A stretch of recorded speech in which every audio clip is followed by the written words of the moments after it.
Okay, so what are we talking about today? So I think between our reoccurring conversations, it's positivity that we have been really like bringing it back to, whether it's toxic positivity or generalized positivity, or how to be positive in moments when you're dealing with moments that are difficult to be positive. hmm Um, I think the place that I'd like to start on the topic under the umbrella of positivity is what is toxic positivity? We were talking yesterday. I didn't know what it is yesterday. I still don't know what it means. Did you find out yeah, what it means? Can you tell me? yeah. So if you ever watched Ted Lasso, Ted Lasso, you have? No, I have not, unfortunately. It's a I've heard it's fantastic. great. I've heard it's great. Yeah, not to spoil it too much, just in case. But he's Ted Lasso, the main character. He's just like this really outgoing, really like friendly guy. And in fact, like no matter how nasty people are to him, he always has a smile on his face. He always tries to make an upside. Um, but then you realize that it's a coping mechanism, right? Like he's never really truly facing his emotions, and he's never truly facing the problems that are at hand, and he uses this positivity as a mask and almost like a buffer for him realizing the actual scenario, right? So he never allowed himself to be sad about something. And I think that's the notion that comes to toxic positivity. It kind of deters you from feeling the emotions at hand and maybe empathizing, and feeling a part of something, even if it's a part of pain. I think there's a lot we can talk about in that aspect, but to keep it short, I think toxic positivity is an attribute where one only focuses on good sides instead of the realistic matter at hand. Yeah, and that's just like so. A lot of like my spiritual growth that I've been calling it lately. A lot of the focus is like being in harmony with reality, right? Because that is truth, right? It's the only thing that exists is reality. Everything else is either wishful thinking or just a little fantasy land that like oh, it'd be nice if this were how it is, or like I view myself as this way, like people who like over exaggerate their talents or like how funny they are, like it's not a true reflection of who they are. And so like in a way these what's the word I'm looking for? Delusions, almost. Yeah. In a way they are all coping mechanisms, right? In the way that like everyone wants like acceptance, everyone wants love, and so a lot of people they're like, oh, like for people who like think they're funnier than they actually are. Maybe I'm one of those. Sometimes I make myself laugh and no one else laughs. That might be a sign that I'm one of those people. Um, I so usually say the jokes are for me. So that's the health. Okay, maybe that's what it is. That's the healthy way, right? Like yeah. you make yourself laugh, you're making yourself be happy, right? That's I think that's healthy. Like you're creating happiness, as opposed to like oh come on guys, that joke was funny. Like why isn't anyone laughing? Like they're kind of not facing the reality that like oh maybe that joke wasn't that great, or maybe like oh maybe that was like kind of an offensive joke, grandma, or like no, we can't really talk like that anymore, grandma. That's not an okay word to use anymore. Things like that is like it's not a reflection of reality, in Yeah. that way. So like with the toxic positivity, yeah, it's just a coping mechanism. Yeah, it seems like oh I'm just trying to be happy, but in reality they're not learning to coexist with reality, with real thoughts and their emotions. You can't bottle up your emotions. You can't only be happy. Yeah, and the thing is, here's where I struggle with this, right? And I agree with your definition, and I agree with your perspective of it. But where I struggle is that you're saying that toxic positivity doesn't really acknowledge reality, right? Mm-hmm. If I summarize that correctly. The person who makes a bad joke and doesn't recognize that it's a bad joke and says, "Come on, guys, that was funny," they are living in their own delusional world. However, I would like to say that I think the positivity is a matter of perspective, and you can have multiple perspectives on reality. There's not one true factor, because to each their own. We have these things called emotions, and we have these things called, just past experiences, where one thing could be bad for one person and it could be good for another. For example, let's say, I'm in the computer science field. Currently, job layoffs are popular, right? They're happening pretty often. I have friends who have been graduated for over a year, have yet to find a job, and that's not from a lack of effort. Let's say I get laid off, right? That's terrible. But then I get another job, and it just pays a little bit less. So one friend could say, "Oh, that sucks that you get laid off, but God, I would love to be in your position to have another job." So for him, it's, "Hey, you have a job. Like, that's a great sign. It's great that you were able to pick yourself up. And yeah, you kind of took a little hit, but all I'm recognizing is I took a hit. I took a financial hit. What should I do?" So I think that in that scenario, it could be objectively bad, but one person is looking at it from it, "Hey, I'm living in a worse scenario, and even that is great." So I think acknowledgement of that is important. And I was thinking about something that I think you might find interesting is, I'm Colombian, right? And my family in Colombia has dealt with a lot of trauma, right? That throughout the 1900s, like the late 1900s, there was a series of violence effects in Colombia. There's waves of violence between narco trafficking, the FARC, and other guerrilla groups that affected my family personally. I had aunts who's gone through bombings, other aunts who have been robbed, and like, things that I would say are conventionally traumatizing, right? And there is another interesting fact about Colombia, is that Colombia is one of the happiest countries, despite its poor GDP. And despite all that trauma that people who are very much still alive in their 40s or 50s or 30s have affected. I felt these effects. And when I go back to Colombia, my aunt actually goes back to the same concert hall that was bombed when she was there, that killed over 100 people. My other aunt still goes to the same areas where she got robbed, and there's not a hesitance there. They're both very strong women, but they face their reality in a way that embraces the positivity of what is to come. So it means, like, yes, were they affected at the time? Yes, they were. Did they grieve? 100%. But did they overcome, and then they kept going? And not that I'm sure that there's something underlying there that I don't know about, because I don't know the inner feelings of any true human other than my own. But the way that they deal with discomfort, or the way that they deal with these negative experiences, I think they just add it to their perspective. And I think to call them positive is an understatement. Definitely. They love to party. They love to do so many other things. And I don't really know, when I talk to people here in the United States, not to compare, but there's not the collective grievances that Colombia had. So maybe there's something in community lying there. But in the United States, I feel that people have become traumatized by, I don't want to call them minor, but to what now in comparison seems to be minor stuff. They get. I mean, like, problems are problems, like it does no good to like compare, but everyone has their problems, but it is pretty impressive that like objectively speaking, like I went to the grocery store and like eggs are like $5. Like, what is this? Yeah. Eggs shouldn't be $5. Like, that's horrible for me. But that's an objectively traumatizing thing, though. That's not traumatizing. That's problems. So like, well, it's just like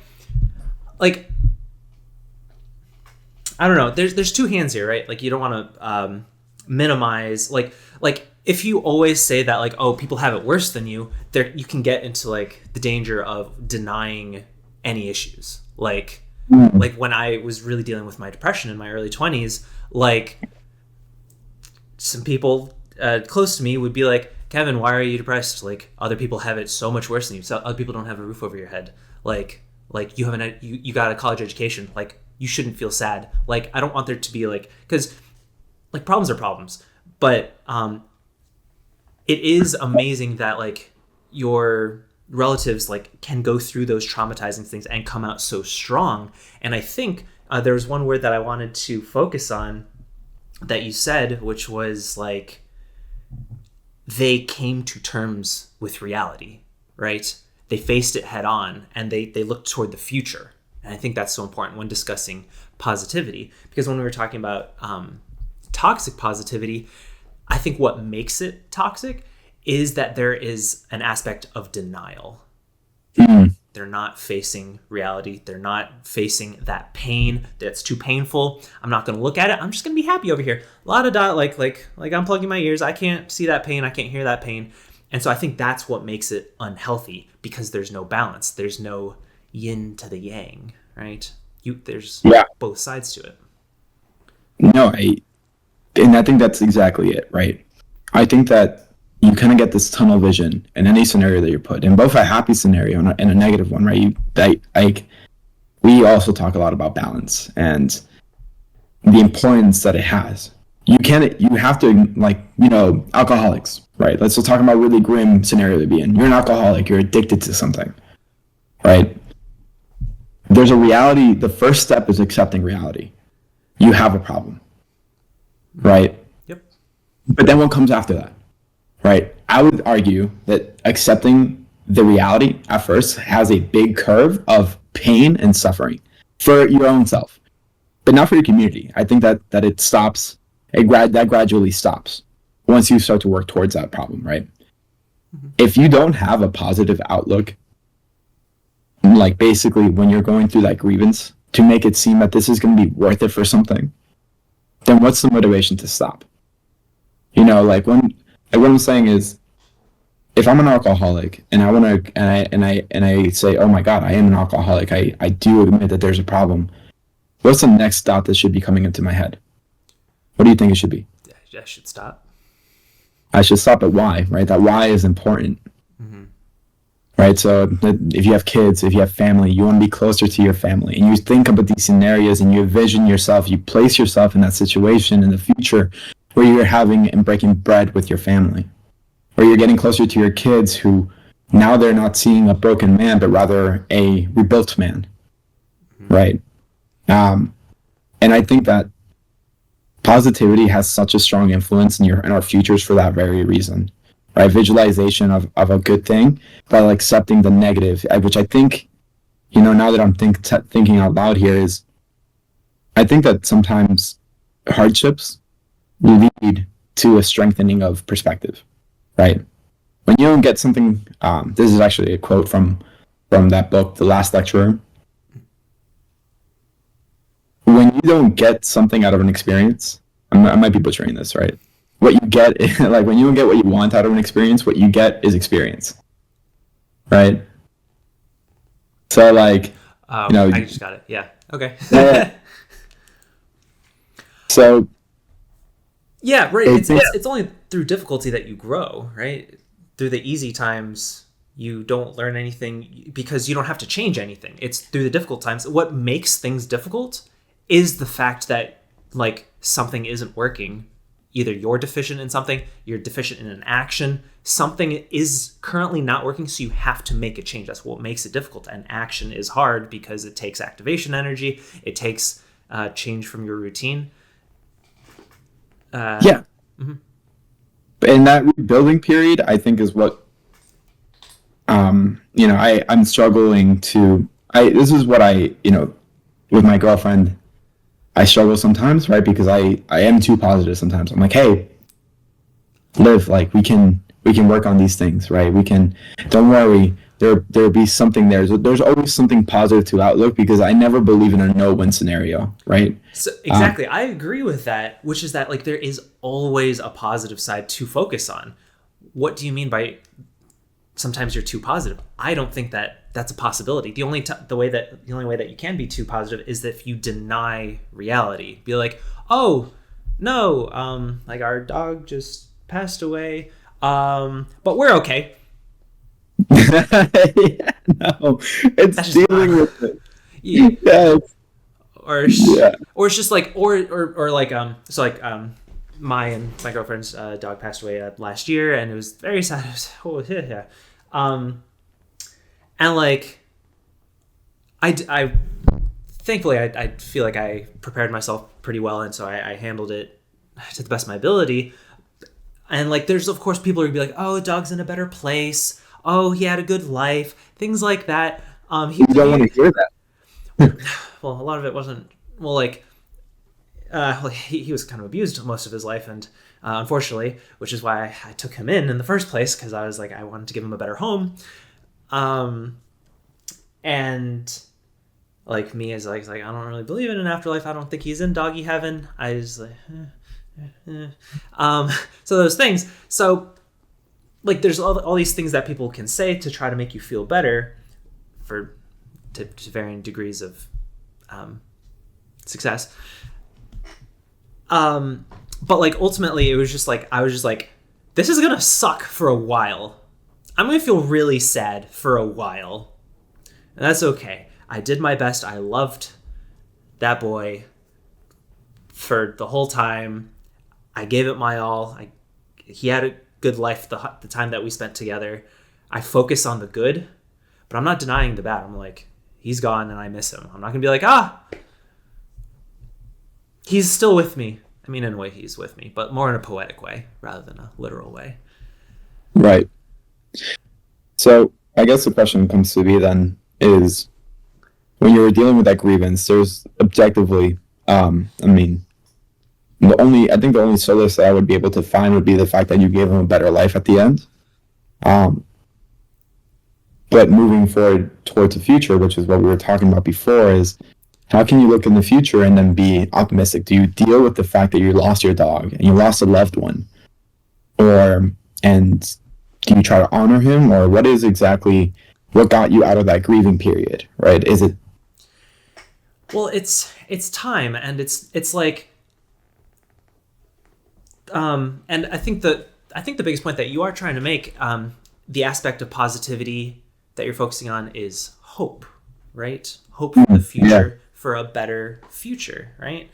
That hope is what keeps you moving forward through difficult times. And like, yeah, there's an aspect of like, our time together was brief but beautiful. I am a more sympathetic person. I'm a more loving person, having known Shadow, my dog.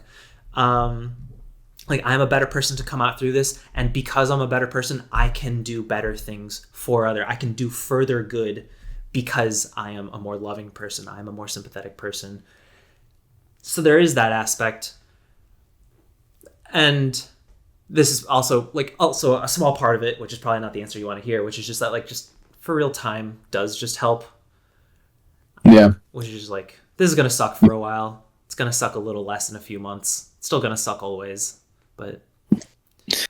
Yeah, it's like with breakups or anything like that. I do feel that there's sometimes a pain tolerance that you kind of have to deal with. I miss my dog way more than all of my exes.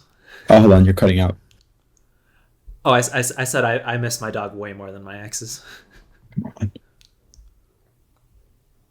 Oh, can you hear me? Hello? Are you typing something? Oh. Can you hear me? Yep. I can hear you now, yeah. It's a little delayed. Are we back? Am I? Can you hear me? Can you hear me well? Yeah, we're back. Okay. all I said, I was being a little cheeky. I said I miss my dog way more than any of my exes. Oh, yeah. That's fair. And, yeah, to be fair, like, a dog will never take anything else. Whatever the dog took could be financial or whatever. It's like, if you broke a table, that's replaceable. And the piece of soul, Anyways, moving forward. what I was gonna say is that I think as a human, you have to have a little bit of a pain tolerance, and like a resistance to these pains, and accepting that it sucks is not necessarily the same thing as giving up. Um, Yeah, resilience. yeah, resilience would be a word, and I think you can build up resilience, but I don't think it's through pain, right? I don't think that people can always like. I think that pain is a factor into it, and that's how you test resilience. But I think resilience is something that you can build out outside of just going through things, um, right? Because I don't necessarily think that pain is a. I think pain is necessary, but I don't think it's the only part of the equation. Um, what I mean by that is, surrounding yourself by people that are already resilient, I think will make you resilient. Yes. By You're adding their expanding strength to yours. exactly, yeah. That's that aspect of community, which I think is what I attribute my aunt's resilience to.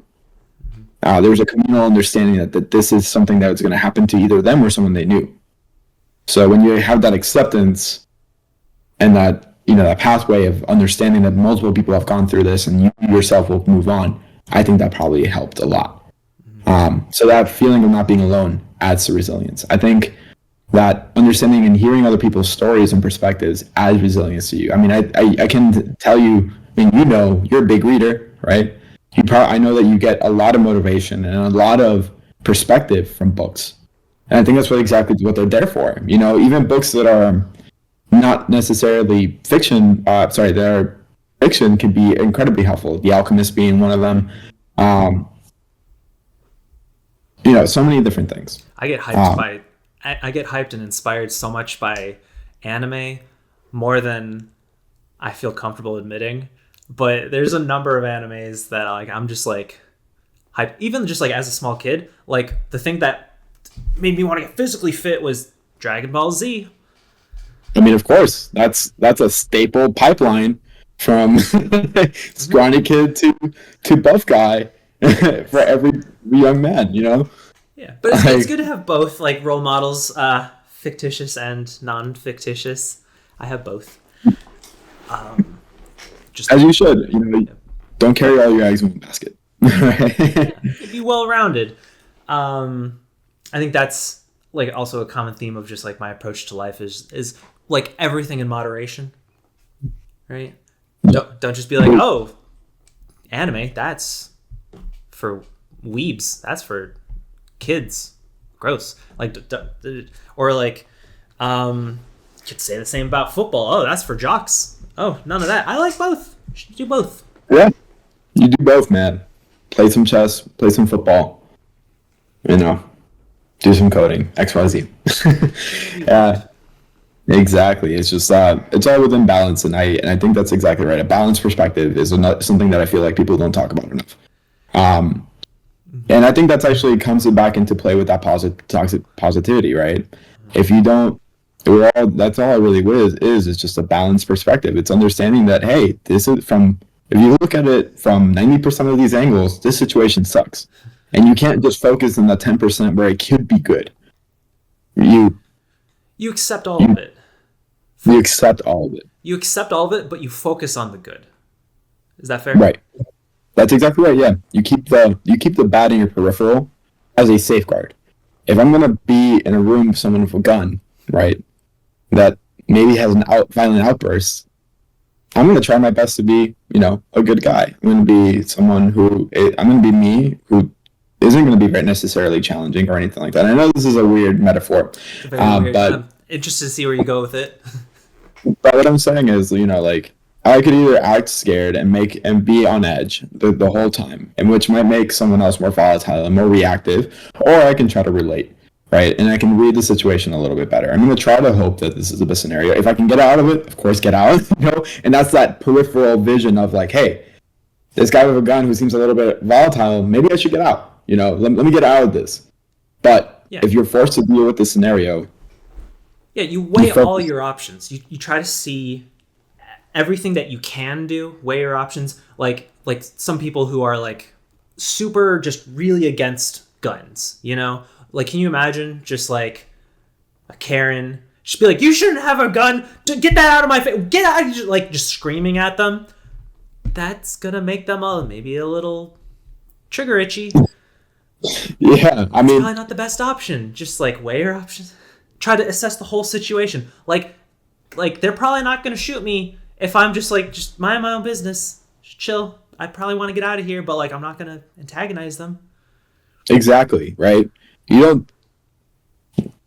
Yeah, you're not poking a bear, and I think that's exactly what I'm trying to say is that I think an overly positive person would be like, or someone who is not overly positive, but rather, like arrogance, and I think that's what like positivity is. You don't believe that anything can hurt you. You don't believe that you're basically human, like of course there's going to be bad scenarios and you're not immune to that. And I think that it's just an acceptance of that is what's important.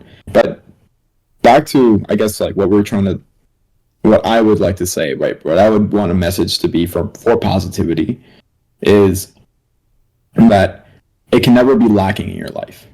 I think an abundance of positivity is better than a lack thereof.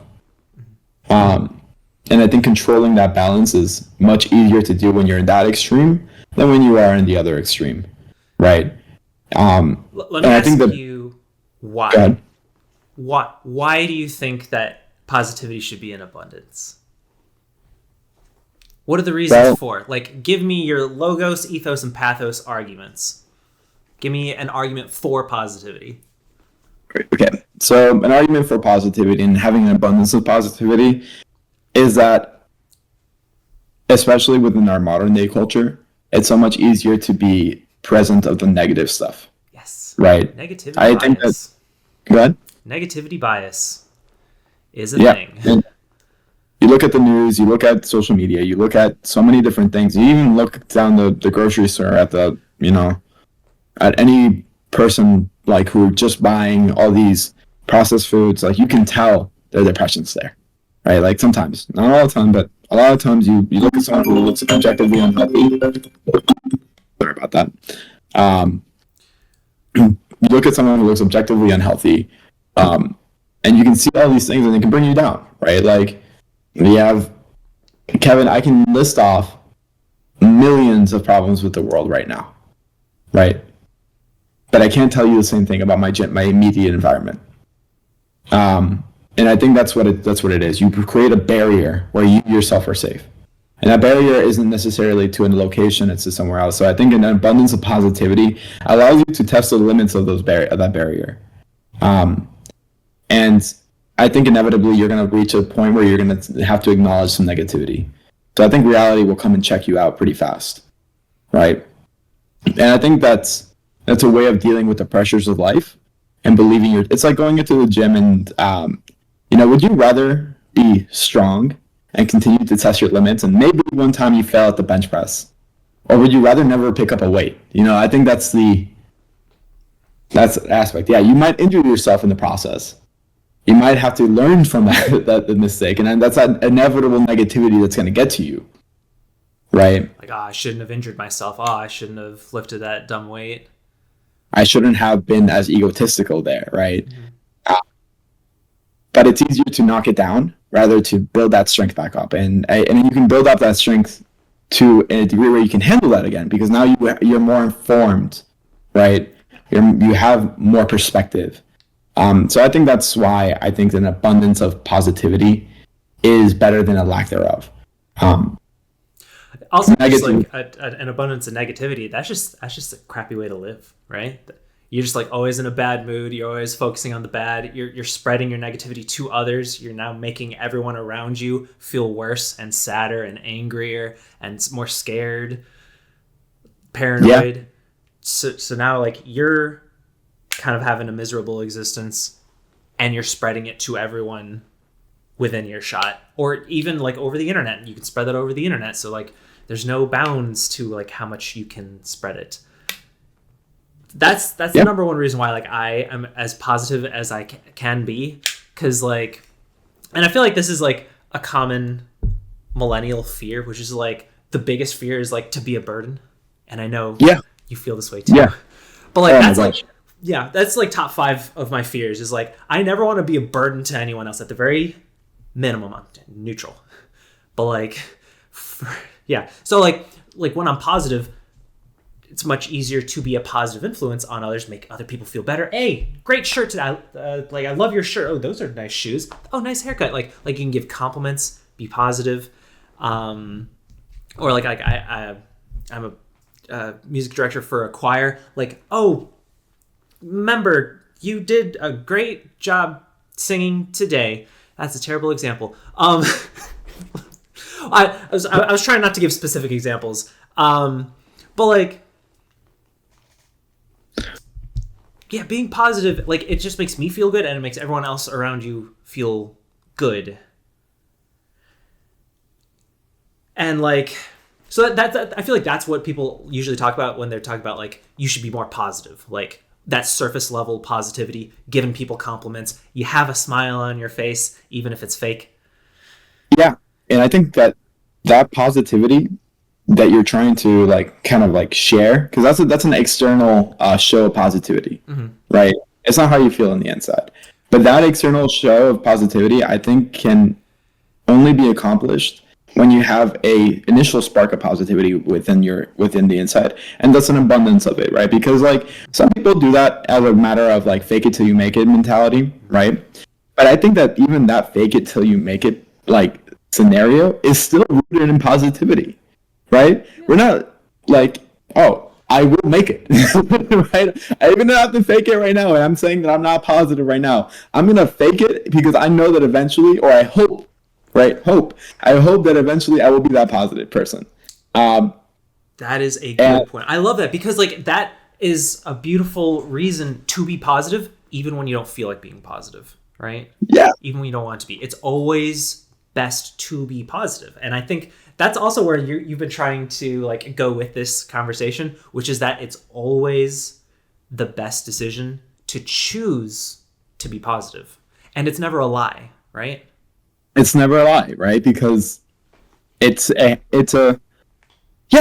a lie. However, you can see to try to make yourself hopeful, to try to because what are you trying to really do with that? You're not trying to lie to someone else to make them feel better. Not really. I mean, I think that's manipulation, to be quite frank, right? Honestly, yeah, like, I think if you lie to someone, even if you tell, like, you're not going to tell someone. I think I have a big problem with fake compliments, right? Because then I think that can help, like, that can hinder a lot. I think that's why lying to me is a very harsh thing to deal with, right? I'll lie to tell you about a birthday party, right? So you can be surprised, right? I'll lie sometimes. I'm not going to tell you I'm perfect, but I'm going to say that I try my very best not to lie, and I try my very best to not give that false confidence into something. Like, trying to be impeccable with your word. Try to be impeccable with your word, exactly, from the 4 agreements. And I think that, like, why would I think that positivity is oftentimes rooted in logic. And sometimes it doesn't have to be. But, like, I think it's logical to believe that situations will get better, especially if you have a lifetime ahead of you. Now, if you're 99 years old and, you're still a crappy person, then maybe at that point. But I think that for the main part, there's always a reset button that you can hit. There's always something that you can do to be better. Even at the 99-year-old point, writing a note right before your last second of death is saying, hey, I'm sorry for my bad deeds. I hope that people can forgive me. This is a, super grim scenario, but trying to leave a positive impact at the last instant, I think, is a redeeming factor. And so I think this is where I think a good transition would be going into, well, how can this negatively affect other people, right? And we're going to reach this balance point of positivity.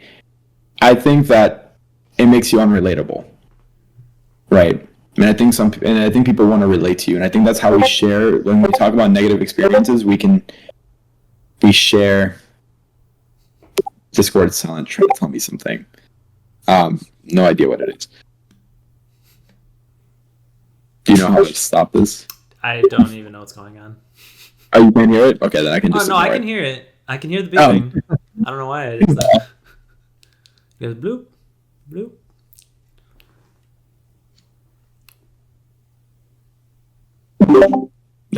I think we're good. Can you still hear me? Anyway, yeah, I can still hear you. Okay.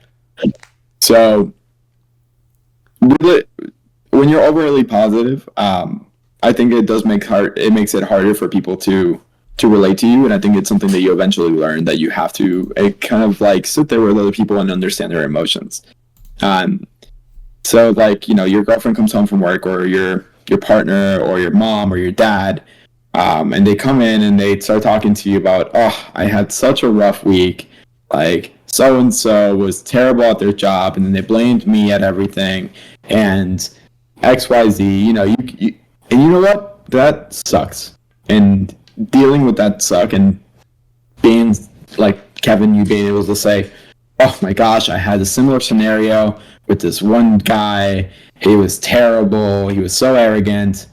And just relating and sitting there with someone. Have you seen Inside Out? Yes. Yeah. One of my favorite movies, honestly. Like, what a great movie. And I think it relates to that emotion of sadness, right?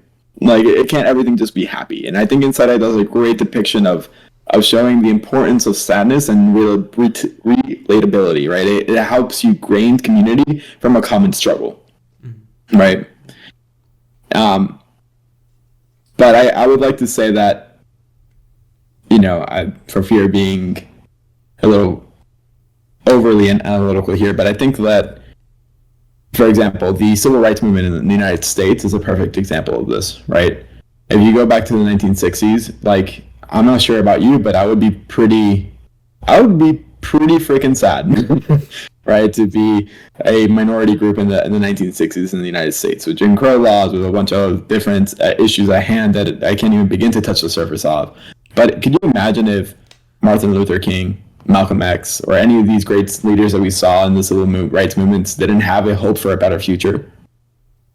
Right? They wouldn't have done what they did. They would have just kept on saying like, oh, this is fine. Yeah. And, they wouldn't have reached their audience either, right? Because they understood the struggle, because they understood the sadness and the pain that came through, they were relatable.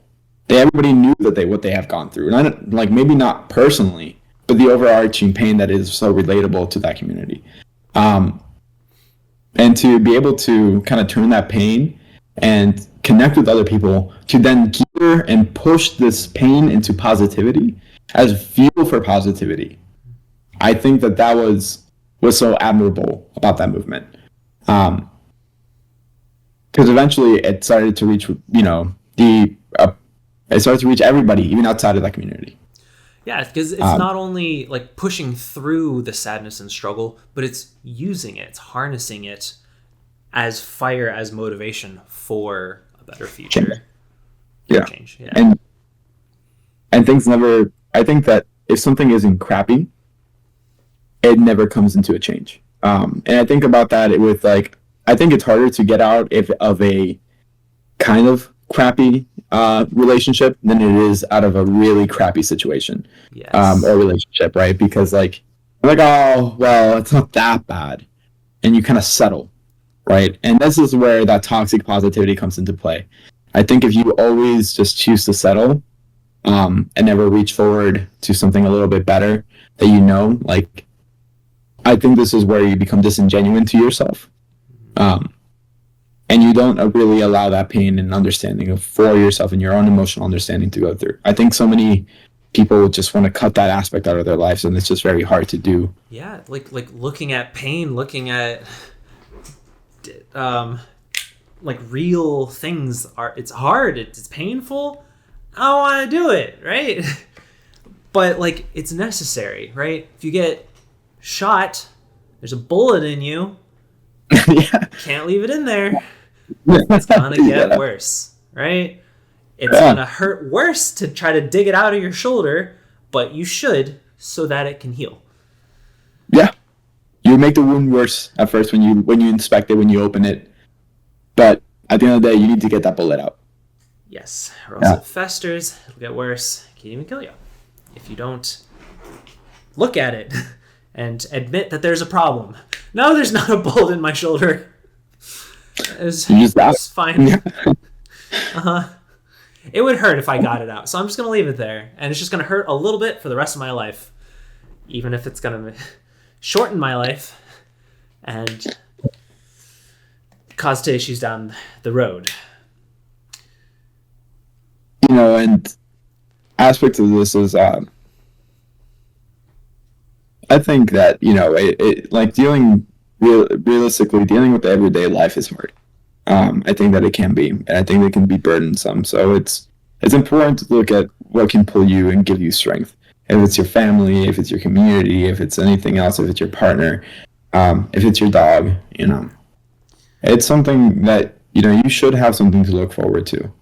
What do you look forward to? What's your motivation for wanting to be better and pushing through daily difficulties?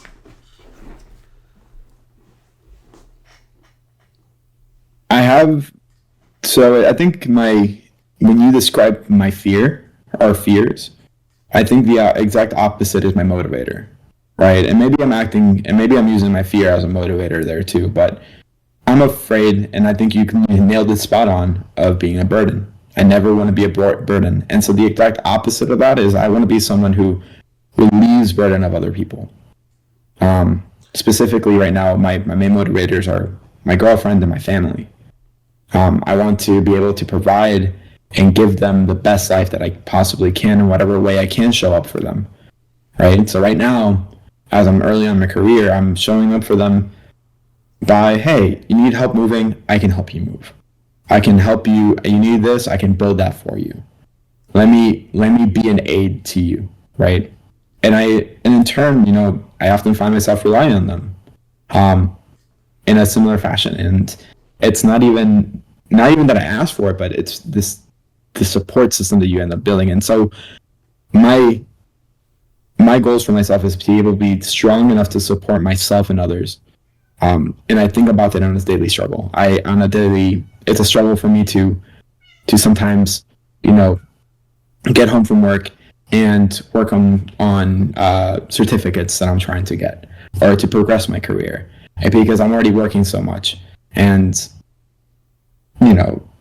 get out and show up for myself at the gym, and eat well, because it's easy to just all these things, right? But you have to have a motivating factor. Like everybody's tired. Yes. I don't think anyone really truly has it easy. Not 99.99% of people, at least. Maybe Kiba though. Yeah, maybe. Yeah. Kiba's got his problems. So those are some really powerful motivators. Your family, your girlfriend, and having that strong conviction to put in the work for others. That's a really powerful source of motivation. What would you recommend for people who don't have that support system of a strong family relationship, of a significant other, or just what are some other sources of positivity, of motivation do you use that's outside of them? Well, I think that you can always find something. Definitely. Yeah, right. So I think that another great read is Braiding Sweetgrass. It's a great book about it's going to be rooted back into this. So a lot of times we see ourselves, one big aspect of the book that I really liked about it was talking about humans and nature, right? How oftentimes we see ourselves as detached from nature, right? We're not a semblance. When you think of nature, you think of the wilderness, but you don't think about your backyard, and you don't think about your own being as being a part of nature. We are animals as much as a bird is, as much as your cat is, as much as a deer is in the woods. And I think that because of that separation, we only see the harm that we cause nature, or we tend to only imagine the harm that we cause nature, right? I think for a lot of people, it's very hard for human to think about the positives that the humans cause for nature, right? So, and I'm not going to tell you that the humanity as a whole has been doing great by nature. That was not the point. I think it's just more so about mending that relationship first, and that's where I think that person that doesn't have people they want to work through, they should start to think about themselves as not as alone, because you're not. Because eventually you're going to meet people who have come through either a similar struggle or a struggle that you can relate to, that you're going to be able to help out. So maybe showing up for whatever that future person is, and that is and should be a motivator for yourself. And being strong enough to be there for yourself and for that future person is a great motivator. I think I met one of the best teachers I've ever met.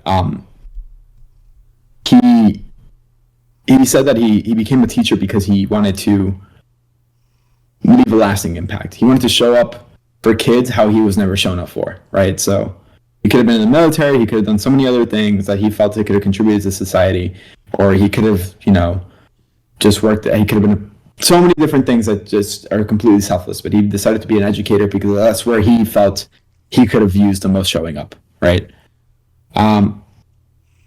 Yeah, and he was a great teacher. That's why I'm trying to start this channel and try to do this stuff, is because there's a lot of things about fitness I wish I knew 15 years ago when I started, and a lot of mental health stuff that had I been introduced to ideas, concepts that foundationally would have set me off on a completely different path, that I eventually had to find on myself. Well, people like you also helped me, of course, on my path. Thank you. Kevin, it was a mutual help there. And I think that's something we never really realize is you oftentimes help other people to help yourself. And, there's this whole theory of, the inner child or whatever. I think what that really means is, just paving the way or making the world a better place for how you wanted it to be better.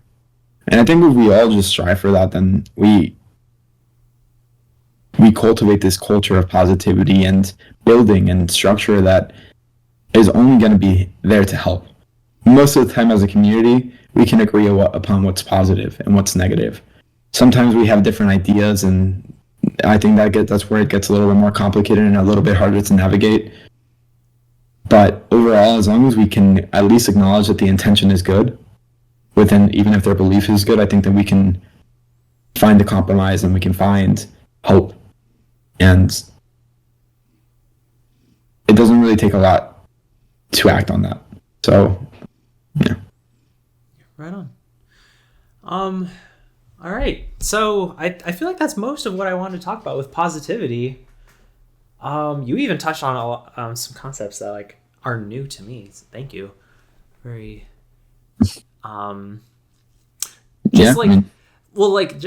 specifically touching on the purpose of sadness. I guess I'd never really thought about the purpose of sadness outside of the movie Inside Out. But yeah, the sadness, it's pretty much I always the concept of crying. What is crying's purpose? It's to signal to those around you, hey, something is wrong, please help me.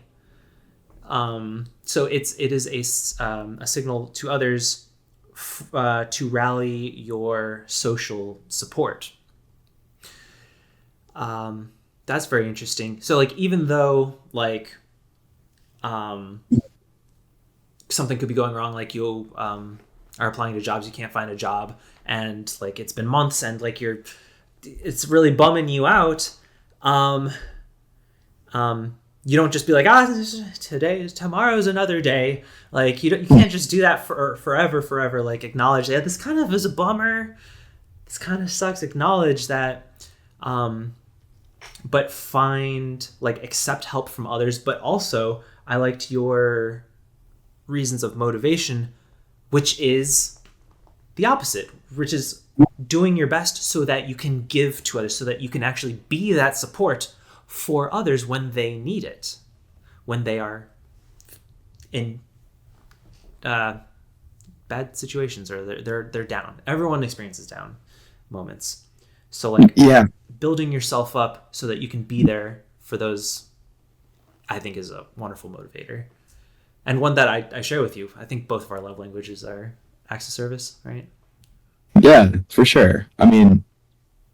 Dude, could you imagine if the person who invented the computer or invented the hammer never really shared their inventions to other people? Or I think that's a really shitty tangent to say that I think that overall as humans and then as a community, that's what we really strive for, is to help each other out. If we are not, I'm sorry to I'm proud to say this, I am not good enough to survive on my own all the time. Yeah. And Well, like, just think of like everything that we've been given, right? Electricity was invented before I got here. Thank you. Thank you, air conditioning. yeah. We grew up, you grew up in Georgia. I grew up in Florida. Air conditioning is mighty nice. Dude, it's fantastic. Clothes. Dude, you think I can make a hoodie? No, this is so nice. And everybody has something to attribute. No matter how small, no matter how easy or blah blah blah blah blah, whatever label you want to put it on, there's something that attributes to society that you can do, right? And whether that's just you're a really good hugger, and sometimes I need that, Honestly. you know. Yeah, when I go to church and like I'm not really a touchy person, and like people would be like, I don't care that you're not a touchy person, here's a hug. And I'll be like, I'm uncomfortable, but then after like that second of uncomfortableness, I'm like, this is nice. Thank you. Exactly, man. Yeah.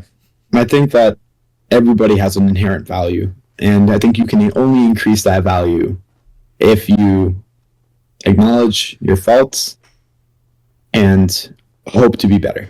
Yeah, there's so many types of value, just as there's so many types of intelligence, but like there's the intrinsic value, which every single person has if they are alive. If you are alive, you have intrinsic value for being alive, and that makes you worthy of love, and that is my favorite type of value because everyone has it. It is indispensable. There's no price on it. And then from there, that's your foundation. You have to accept it, though, because if you don't believe that you have it, right? Value, right? Like the dollar, right? The value of a dollar. How much is a dollar worth? It's what we believe the dollar is worth, the American dollar. Same thing with intrinsic value. There is truly there is true intrinsic value that cannot be taken away, but the only person that can take away your intrinsic value is you. If you don't believe you have intrinsic value, well, technically it's still there. But if you don't understand that you have intrinsic value, then you can't build on top of it. Or can you? No, you can. I'm contradicting myself.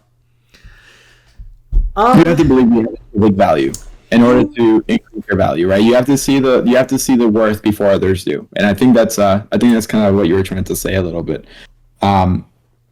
Acknowledgement of your own self-worth will only increase your worth. So even if as small as it is, you can say I'm really good at breathing, and then you can become a deep diver if you really just focus on that. There's so many different avenues, no matter how small. I'm really good at growing hair, then you become a great wig maker. Like there's every avenue that you can take. As ridiculous as it might sound, there's always some avenue to become better. Now, again, reality will check you. Reality will come and say, hey, this is a hard time to be. You're not that great at growing hair. You will have to find something else. But the fact that you made progress on growing hair and then you actually did something, and maybe you failed, but the fact that you were able to even make a little bit of progress maybe this is a really shitty example again. Great example.